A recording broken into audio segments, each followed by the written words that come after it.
Melhor assim. Ótimo, vamos seguir em frente. Bem-vindo, boa noite você que está me acompanhando aqui na série Covid-19, analisar, adaptar e ajustar.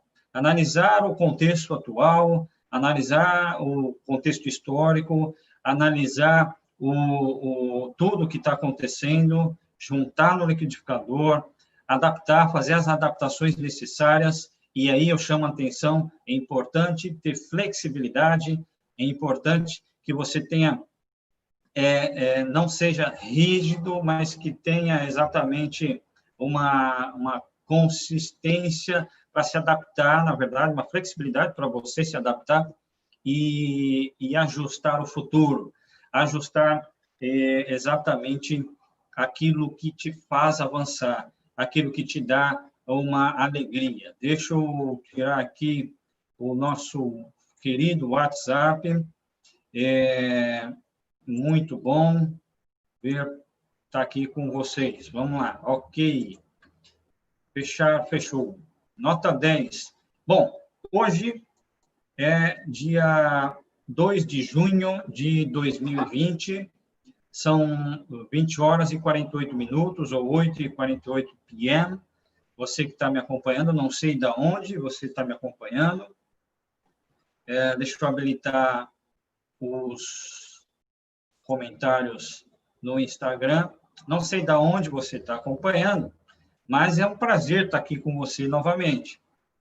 Inicialmente, a gente lançou essa série desta segunda até sexta-feira, às 16 horas, pelo canal da PJI Consulting no YouTube, pelo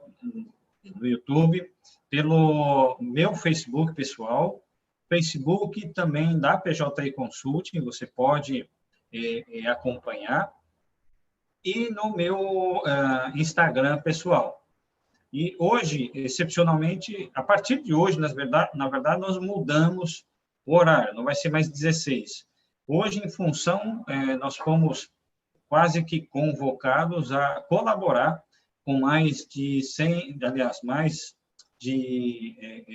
32 presidentes de associações empresariais, sindicatos patronais, entidades de classe também, para ajudar o governo do Estado na retomada das atividades econômicas do Estado da Paraíba, e hoje a gente realizou uma reunião exatamente para propor esse alinhamento e mais uma volta às atividades com muito critério, tendo como grande objetivo a defesa da vida das pessoas físicas e também das pessoas jurídicas, né, que geram empregos, que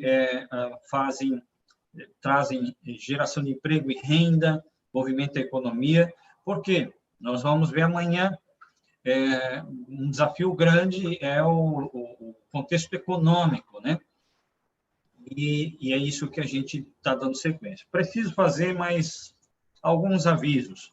Nossa live, como eu prometi, essas lives não serão longas, mas serão reflexões baseadas em estudos que eu fiz, tendo como uma premissa a busca pela verdade, e não ficar só dependendo das informações oriundas, das informações que vêm só da imprensa ou só das redes sociais, só manipuladas por algoritmos ou informações manipuladas por interesses de corporações. Então, é importante você buscar a verdade, ouvir todos os lados, ver, de fato, quem é que está nos ajudando e quem é que não nos ajuda. Ok? Dito isso, mais uma vez, eu te faço um convite para amanhã, dia 3 de junho, você pode acessar a Eleve Inteligência no Instagram e obter mais informações. Amanhã nós vamos participar de um super webinar para falar exatamente do pós-pandemia, como que nós vamos empreender. Então, é gente que está fazendo, gente que está realizando. Nós vamos falar amanhã exatamente sobre empreendedorismo no pós-pandemia. Você é meu convidado especial, ok? Que mais? Aviso, na quinta-feira. Na quinta-feira nós vamos também ter uma live com o secretário promovida pela Associação Brasileira das Agências de Viagem, capítulo aqui da Paraíba, cujo presidente é Breno Mesquita. Um grande abraço, Breno, obrigado pelo convite. Na quinta-feira a gente vai fazer uma live com o secretário de Desenvolvimento e Turismo do Estado da Paraíba, junto com o Ruth Avelino, presidente da PBTUR, e mais a secretária de Turismo de Campina Grande, que vai falar sobre o retorno, né? Como é que vão ser os protocolos para a grande festa do São João, que não vai ser agora em junho, postergou para o segundo semestre, e o que Campina Grande está fazendo é um grande desafio, e eu conto com você em tudo isso que nós estamos fazendo. Tem muita coisa acontecendo, gente.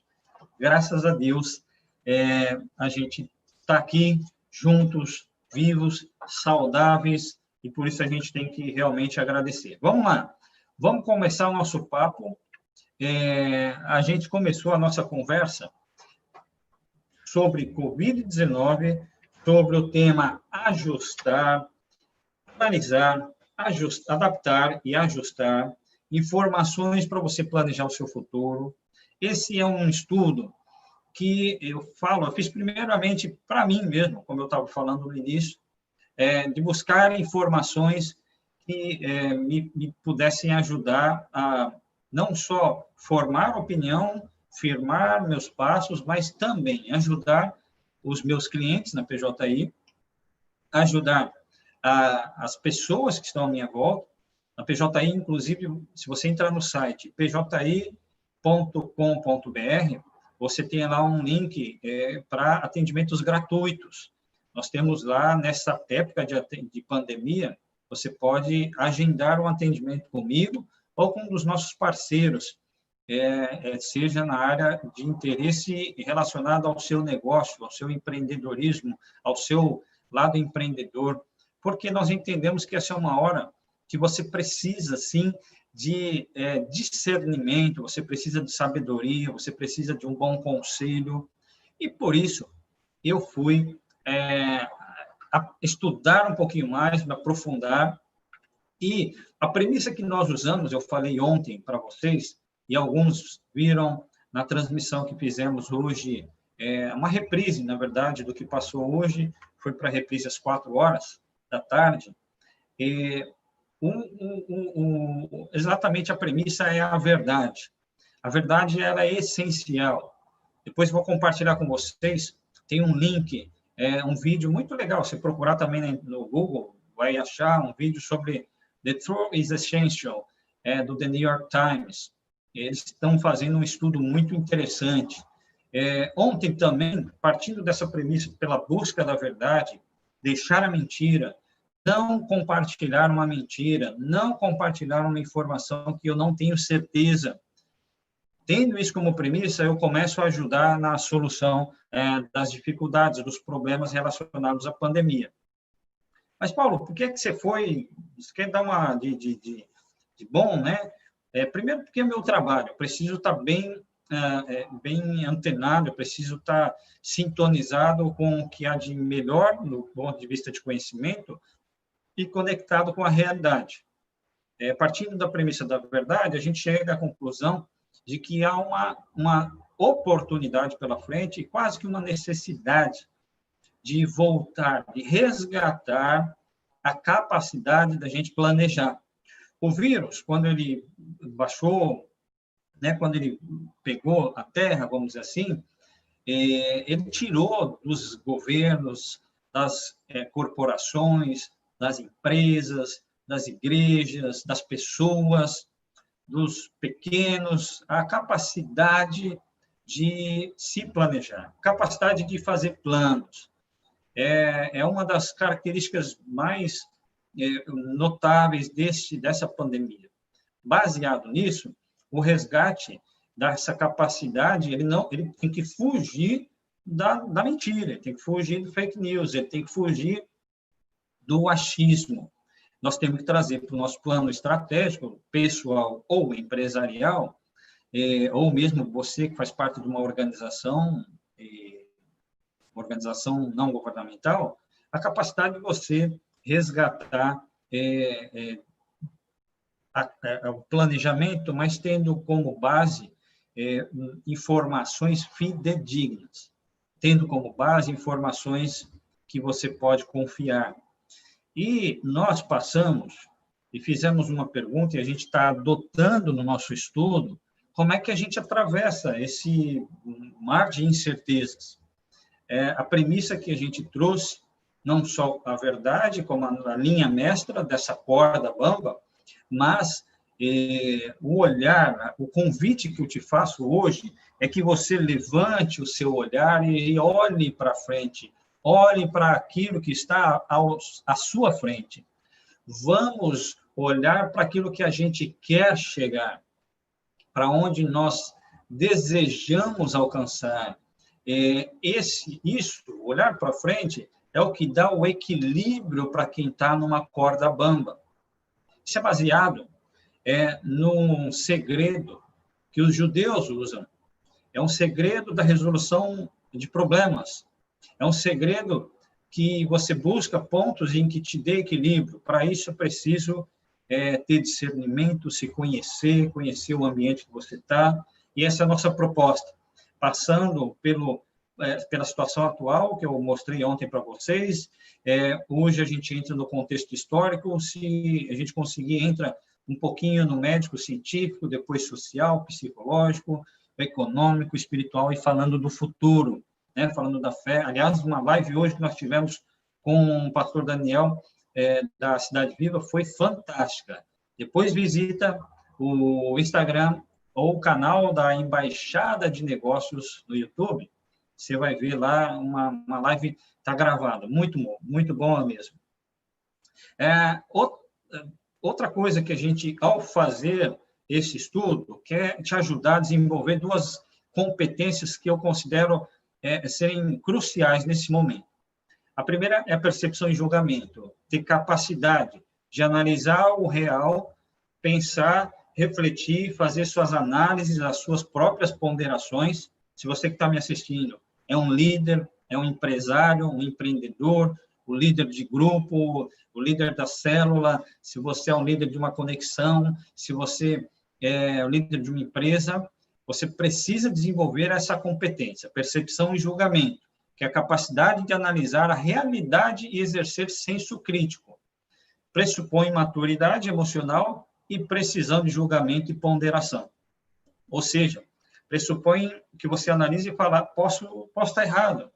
Comece a adotar isso nas suas frases, nos seus argumentos, a gente vai ajudar, pelo menos na área de influência que a gente exerce, a baixar a pressão, né? Olha, eu gosto desse tipo de governo, mas posso estar errado. Eu gosto daquele outro tipo de governo, mas eu posso estar errado. A cloroquina funciona, mas eu posso estar errado.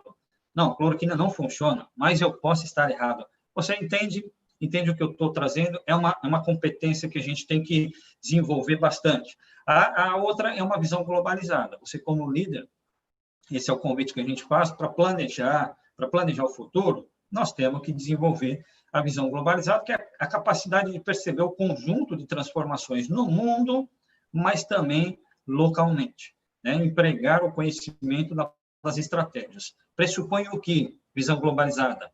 Empenho na atualização constante do conhecimento. Por isso que é legal você acompanhar essa live, por isso que é legal você ler um bom livro, né?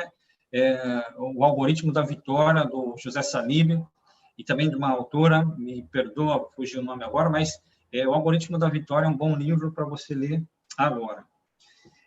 Nessa linha, hoje nós vamos entrar no contexto histórico, mas eu queria chamar a atenção, e antes de continuar, quero agradecer a Ágata, Pancotti, Alec Maracajá, todos os amigos que estão, o Henrique, grande Henrique, lá do Recife, todos os amigos que estão nos acompanhando, tem gente acompanhando também aqui no YouTube da PJI Consulting, e tem gente me acompanhando no Facebook. Obrigado, muito obrigado pela sua companhia, pelo prestígio da sua presença.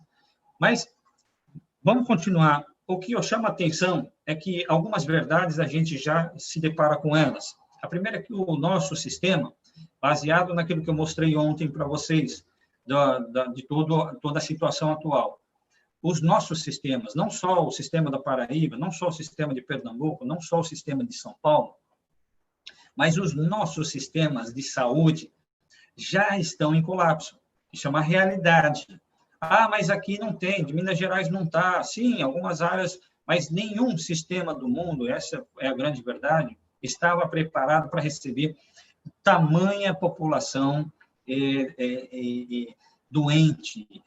Alguns países tiveram opções, algumas estratégias adotadas, uma de enfrentar rapidamente as dificuldades, ou então postergar e sofrer uma grande epidemia. As dificuldades de fechar tudo, parar e vamos, mas volta antes, alguns países fizeram isso, e outros, nós somos um deles, nós estamos muito tempo passando e prorrogando, porque nosso sistema de saúde já não aguentaria, e muito mais se a gente não fizesse nenhum isolamento, nenhuma atividade restritiva. Aliviar o sistema de saúde é uma verdade que é inteligente. Não dá para a gente defender, vamos abrir, vamos, estava conversando com alguns empresários, nós queremos abrir, mas aí, diante dos fatos, nós precisamos ter responsabilidades, nós precisamos ter cautela, a gente precisa. Nós precisamos ter uma preparação melhor para o que vem.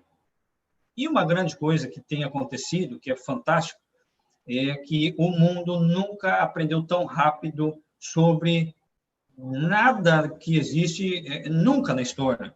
Nós aprendemos tão rápido a fazer as coisas.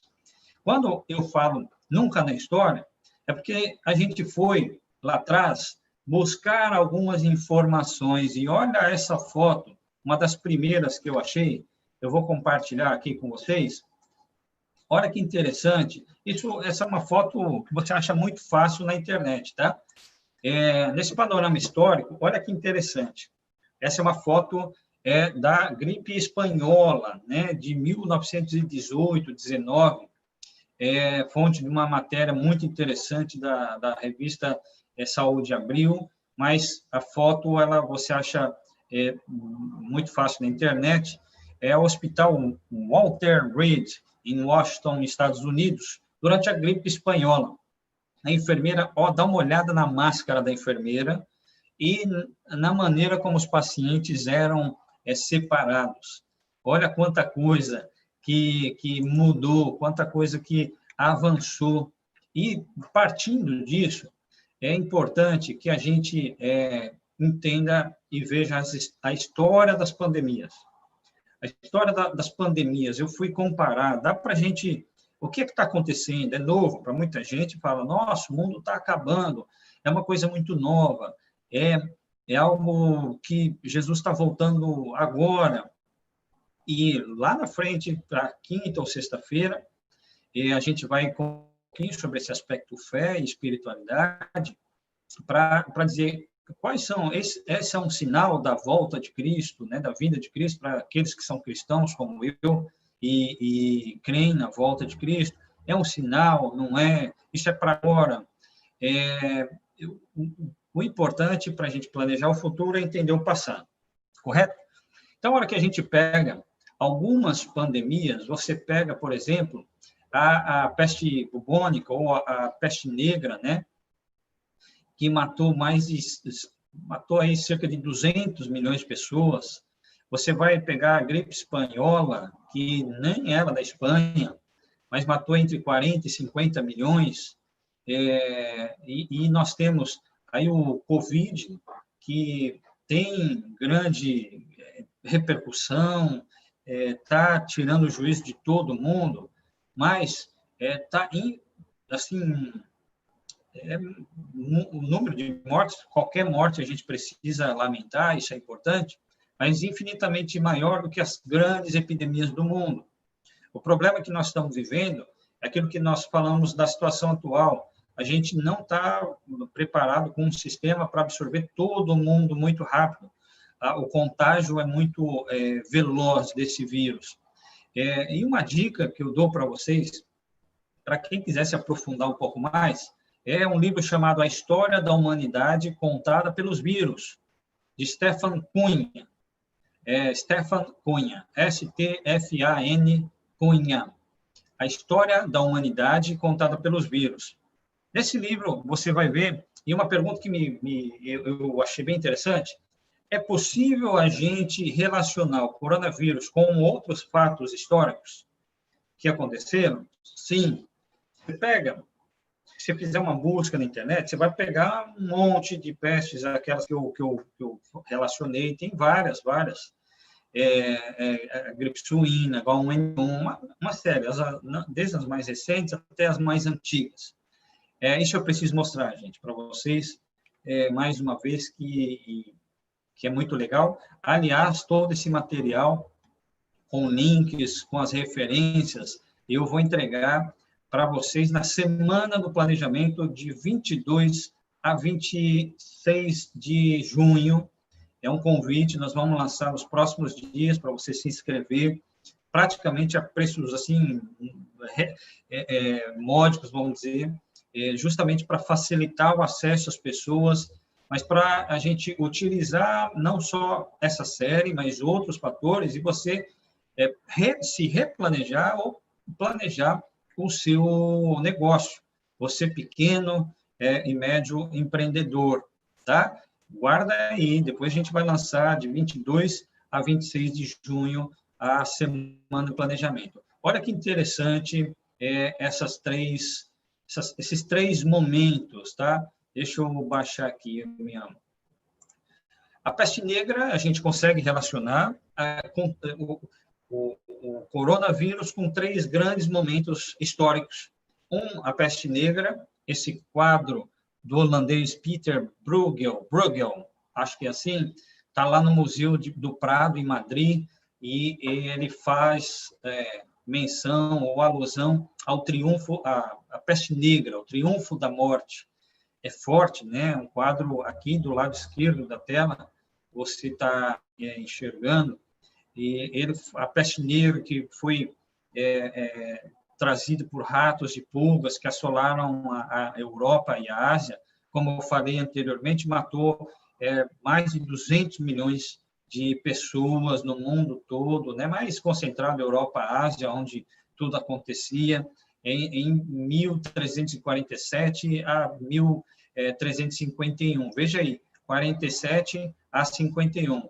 Nós vamos ver também o impacto disso na economia global comparada com o momento atual.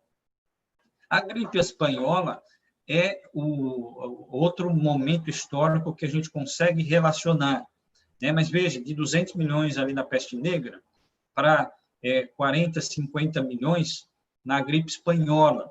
E mais para frente eu vou mostrar também para vocês essa capa aqui no centro da tela, influenza, conselhos ao povo. Muita coisa do que nós estamos sendo orientados hoje já aconteceu a partir aí de 1918, 1919. E a hora que você vê outro fato que dá para relacionar o coronavírus com outro fato histórico das pandemias, a gripe suína, né? Que matou aí 200 mil pessoas no ano 2009 a 2010. A importância de você se contextualizar e falar, nossa, tudo está acontecendo só agora, nunca na história nós vivemos algo assim, nunca foi tão terrível. De fato, é algo extremamente desafiador. De fato, é algo que, para o empreendedor, talvez, do ponto de vista econômico, é muito mais impactante porque nunca todas as economias do mundo sofreram um impacto global dessa magnitude. E isso é que trouxe mais incerteza, e a gente não gosta de incerteza, a gente passa entra vamos dizer, nesses dilemas. É por isso que, eu preciso entender que a peste negra, ela trouxe, eu preciso entender não só a peste negra, né, mas partindo da história das pandemias, mas eu pego 3 que dá para a gente relacionar ou correlacionar com esse momento que estamos vivendo: a peste negra, a gripe espanhola e a gripe suína. A peste negra de 1347 a 1351, gripe espanhola 1918 a 1919 e também a gripe suína 2009 a 2010. Lá na peste negra, algumas crendices também surgiram. Por exemplo, no século XIX, o hábito, eles penduravam dentes de alho no pescoço para se proteger dos ares contaminados. A peste negra, né, foi oriunda de ratos e pulgas, mas o povo começou a achar que falar, não, põe alho no pescoço que a gente se livra dos ares que seguiam. Foi lá também, entre 1347 a 1351, durante a peste negra, que surgiu a quarentena. A quarentena que aqui na Paraíba alguns estão dizendo que virou a oitentena, né? Porque já vai para 80 dias que nós estamos passando, 80 dias dentro de casa. É muito tempo. E isso mexe com a sociedade, mexe com a nossa mente. Mas a quarentena surgiu lá, sabe como? Através de um clérigo. O clero olha a igreja participando do governo.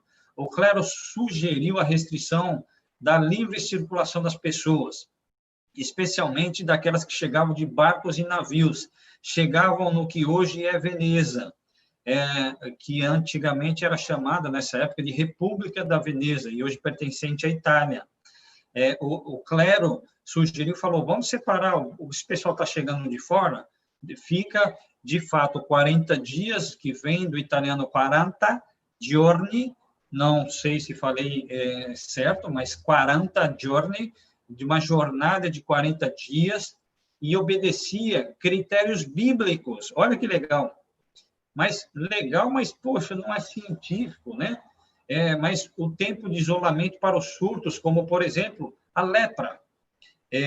A lepra, e Jesus, se você buscar nos evangelhos, você vai ver Jesus curando o leproso, né? Logo lá no Evangelho de Marcos, aquele trecho que diz assim, e aproximou-se dele, Jesus, um leproso, que rogou, e pondo-se de joelhos diante dele, dizia, se queres, bem podes me limpar.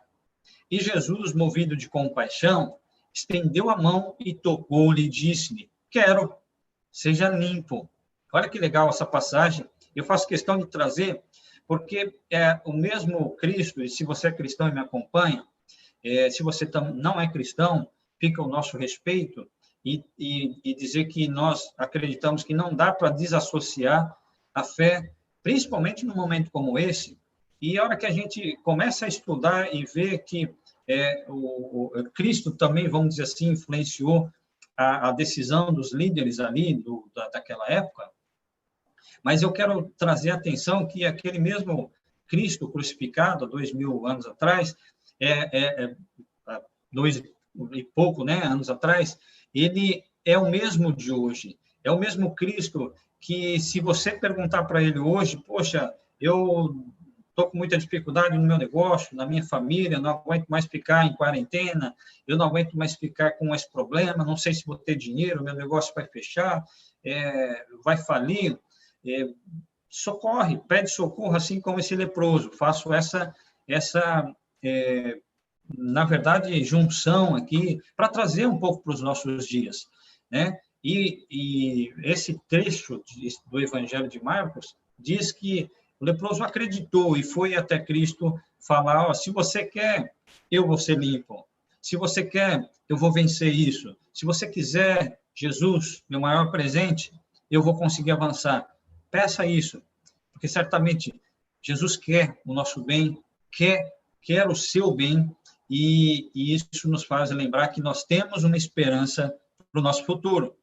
Saindo da peste negra, mas lembrando que a quarentena começou na peste negra, em 1347 a 1351, os historiadores, eles, na verdade, assim, não tem muito estudo para dizer quarentena funciona ou não funciona. Por isso que eu não entro hoje em brigas do tipo lockdown funciona, lockdown não funciona. Depende do contexto, depende do tipo de doença, da localidade, da cultura, depende de uma série de fatores. Por isso que é importante a gente se aprofundar nos estudos, ouvir especialistas, ouvir gente que faz. E a quarentena, ela foi adotada de diferentes formas, né? Mas a era industrial, por exemplo, existiam alguns cordões, guardas ficavam armados, né? Separando, impedindo a entrada e a saída de pessoas. Mas, normalmente, as quarentenas elas eram utilizadas para isolar populações marginalizadas, aquilo que a gente não queria.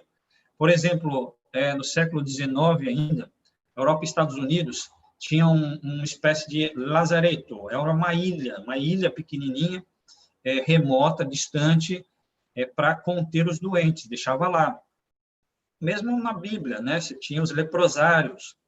Em 1892, a epidemia da febre tifoide, lá em Nova York, existia até um oficial da quarentena, né? Vamos cuidar desse negócio para nada acontecer. E lá eles isolavam os judeus russos em pensões. Só que era tipo atravessava a rua, ficava em pensões mas eu americano não era isolado, só estrangeiros ou só aqueles que a gente não queria. E em 1900 a peste bubônica, né? Mais uma vez, os chineses ficavam em quarentena em prédios em Chinatown, lá em São Francisco. Isso eu achei num estudo bem feito do The New York Times, um estudo muito legal, muito joia. E da quarentena, todos os estudos de modelagem constataram o seguinte, ninguém aprofundou, mas existem alguns estudos, principalmente que as medidas simuladas de quarentena reduzem em 44% até 81% o número de pessoas com doenças, e reduzem em 31% até 63%, um range bem grande, os números de mortes, mas reduzem. Combinar a quarentena com outras medidas, como fechamento de escolas, distanciamento social, é mais eficaz para produzir propagação do que apenas a quarentena, né? Do que apenas separar. Os estudos dos SRAG, de um vírus do MERS, concordaram com os estudos do Covid, né? Isso está na biblioteca de Cochrane News Release, é um estudo feito pelo Bibliomed, está numa reportagem também que a gente trouxe. A quarentena, ela foi adotada e foi estudada em Singapura, agora tem esse estudo, depois eu compartilho também com vocês, do dia 22 a 25, eu entrego esse material com os links, com tudo. Ela serve para isolar os indivíduos infectados, né, de seus familiares, fechamentos imediatos, mas a combinação de tudo isso foi que trouxe o melhor resultado lá para Singapura. Singapura que é um exemplo, né? Outra notícia que eu fui aprofundar é o Dr. Howard Markel. Ele é professor especialista em vírus, especialista em pandemia, é autor do livro Quarentena e também do outro livro chamado Quando os Germes Viajam. Ele pergunta, a pior quarentena da nossa história é essa que nós estamos vivendo, ou a maior, né? Ela, na verdade, vai tornar, e o texto lá do The New York Times, ele diz o seguinte, a maior quarentena da nossa história vai tornar as coisas piores. ele diz basicamente aqui assim o seguinte para você, e eu leio, que ele conclui que constatamos que nas cidades que agiram precocemente por períodos prolongados e que usaram simultaneamente mais de uma medida, as taxas de mortalidade foram menores do que nas cidades que não adotaram as medidas. Concluímos, diante de uma grave pandemia de gripe, intervenções não farmacêuticas, como a quarentena, devem ser consideradas complemento de vacinas, medicamentos e tratamento, embora apenas como último recurso e apenas como uma infecção altamente letal, né? Uma coisa que está matando muito rápido, faz um conjunto de coisas, porque são extremamente prejudiciais à saúde e à letalidade, à sociedade. Ou seja, os grandes especialistas, eles validam não só a quarentena, não só o isolamento, mas uma combinação, considerando a localidade, considerando a letalidade, considerando a temperatura, considerando pressão, considerando todas as especificidades de cada localidade.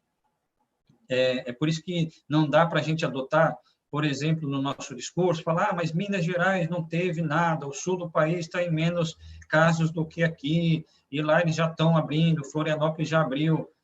Preciso entender qual é o contexto, se o vírus não circulou tanto lá, por que não circulou, e aí eu fui consultar especialistas e por isso me dá um pouco mais de percepção e julgamento para poder emitir alguma opinião.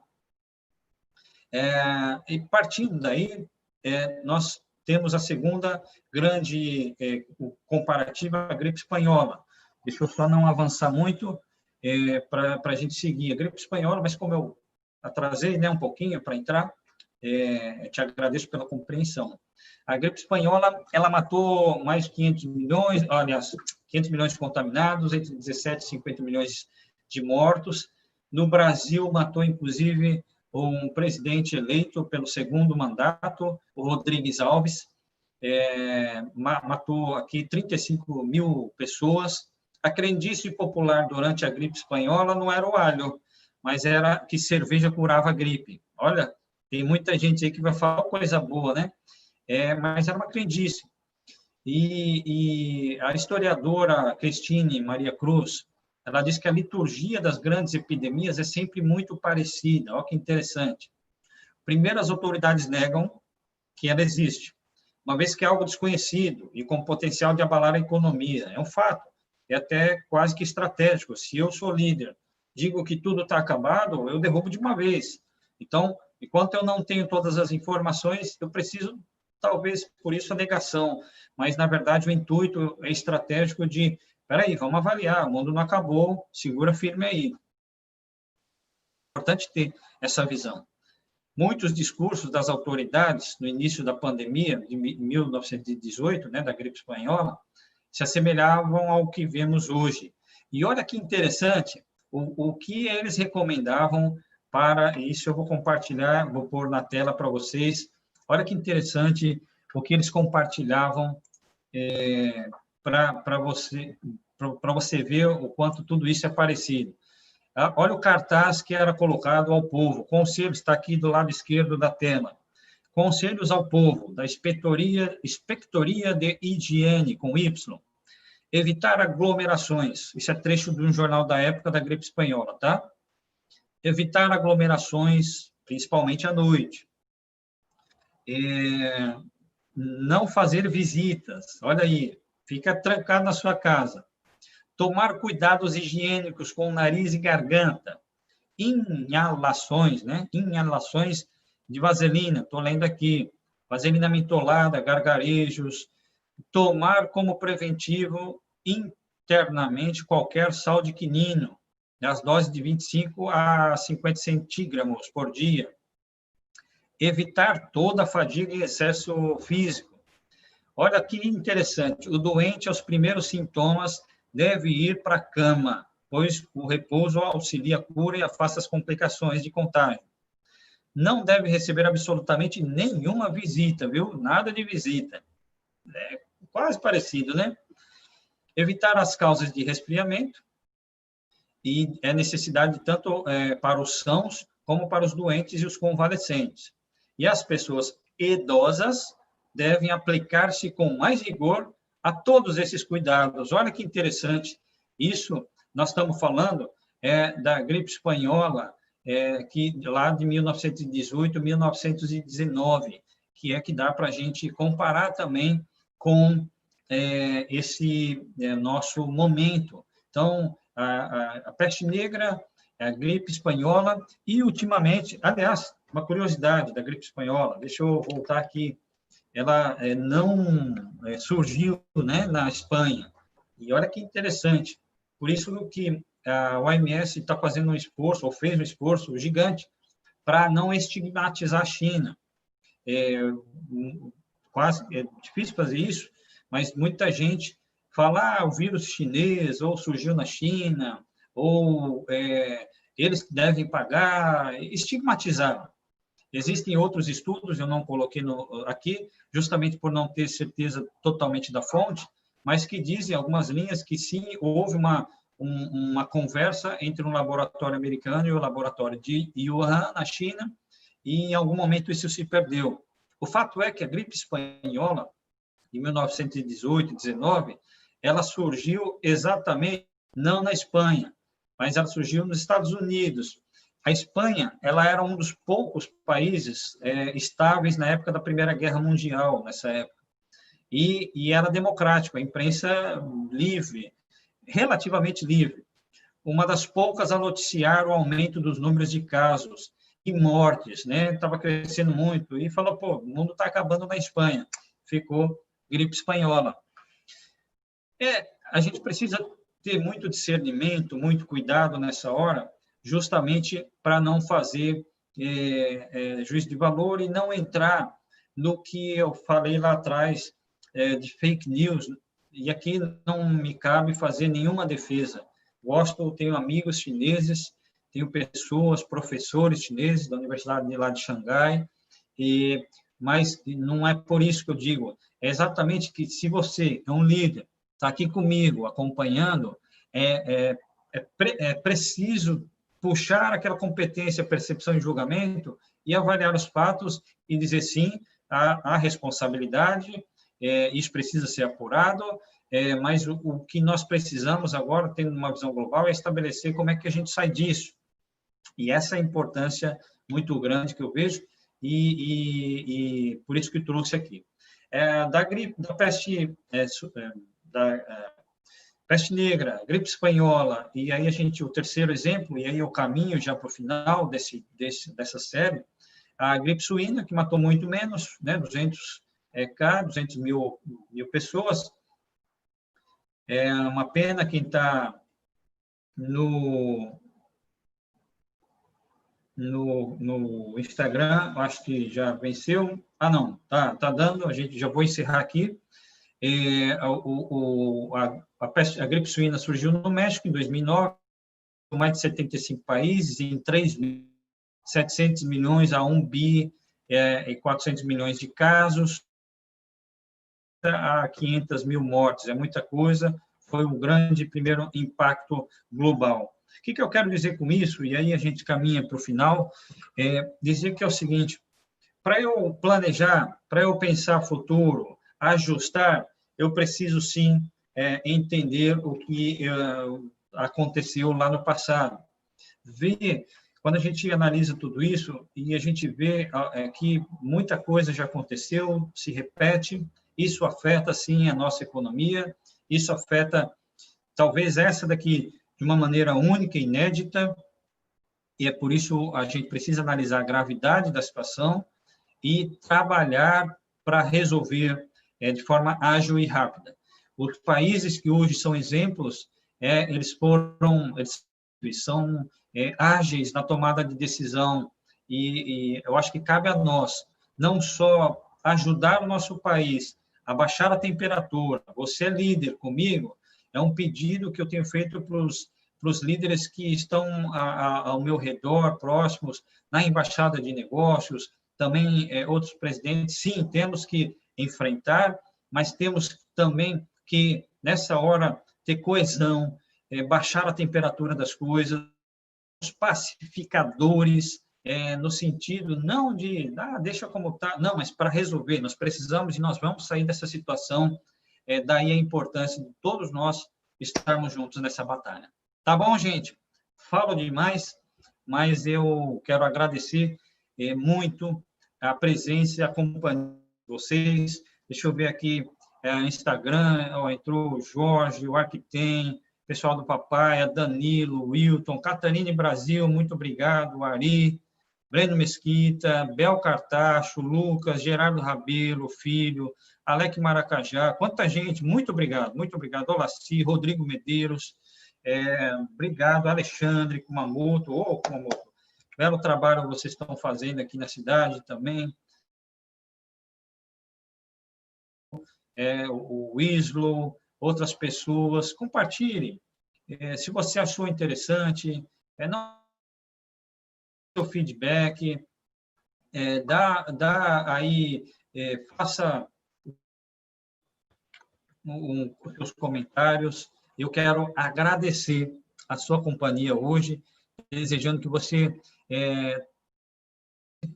esses poucos conhecimentos que compartilhou, que seja útil para te deixar mais em paz, para você ter mais paciência. Paz mais ciência. Legal? Então, paciência que tudo isso vai passar, com fé em Deus, com serenidade, muito trabalho a gente vai vencer. Deus te abençoe. Muito obrigado, viu, gente? Um abraço. Até mais. E amanhã a gente vai para esse momento aqui, Panorama Médico Científico. Vou compartilhar bastante coisa com vocês. Um abraço. Até mais, gente.